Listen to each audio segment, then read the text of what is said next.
তো আজকে আমি, সৌভিক আর আমার ভাই রনি তিনজনে মিলে বেরিয়ে পড়েছিলাম ফটোগ্রাফি ফেয়ারের উদ্দেশ্যে। তার জন্য প্রথমেই আমরা টোটো করে চলে গেছিলাম রামকৃষ্ণপুর ঘাটে। সেখান থেকে আমরা লঞ্চ করে যাব হচ্ছে ওই পারে বাবুঘাটে। তো যাওয়ার সাথে সাথে আমরা লঞ্চ পেয়ে গেছিলাম। লঞ্চে উঠে, যেহেতু ছেলেদেরকে ওপরে অ্যালাউ করে মেয়েদেরকে করে না, তাই আমি বসে নিচে গঙ্গার ভিউ নিচ্ছিলাম আর ওরা দুজনে ওপরে চলে গেছিলো। এরপর গঙ্গার হাওয়া খেতে খেতে আমাদের লঞ্চটা স্টার্ট করে দিল। যেহেতু ওই পারে যেতে মাত্র 2 মিনিট সময় লাগে, তাই গঙ্গার ভিউ এনজয় করতে করতে আমরা জাস্ট 2 মিনিটের মধ্যে ওই পারে পৌঁছে গেছিলাম। এবার রোডটা ক্রস করে আমরা চলে এসেছিলাম নেতাজি ইন্ডোর স্টেডিয়ামে। এখানেই হয়েছিল ফটোগ্রাফি ফেয়ারটা। তো প্রথমে একটা ফর্ম দিয়েছিল, সেই ফর্মটা ফিল আপ করে আমরা মেইন এন্ট্রান্স দিয়ে ভেতরে চলে গেছিলাম।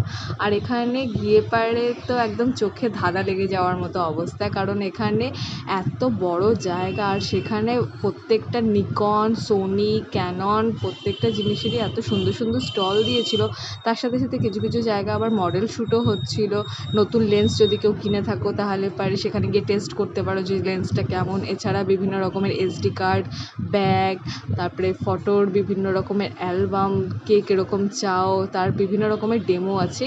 এই যে স্টলটা দিয়েছিল এটা আমার সবথেকে বেস্ট লেগেছিলো। তার সাথে সাথে কত রকমের ফটো বুক দেখা যাচ্ছিলো। এখানে আমরা সব দাম দর করছিলাম যে কেমন কী রেঞ্জ আছে এবারে সিজনের জন্য। বাড়ি ফিরে আমরা চলে গেছিলাম একটুখানি পেট পুজো করতে। যেহেতু বৃষ্টি পড়ছিল তাই বেশি দূর যাইনি, কাছাকাছি একটা জায়গায় চলে গেছিলাম। সেখানে গিয়ে হালকা করে আমরা একটুখানি কুলচা এবং চিকেন বাটার মশালা খেয়ে রাত্রিবেলা আবার টোটো ধরে বাড়ি ফিরে এসেছিলাম। আজকে ভিডিওটা কেমন লাগলো প্লিজ কমেন্ট করে জানিও। Tata, by.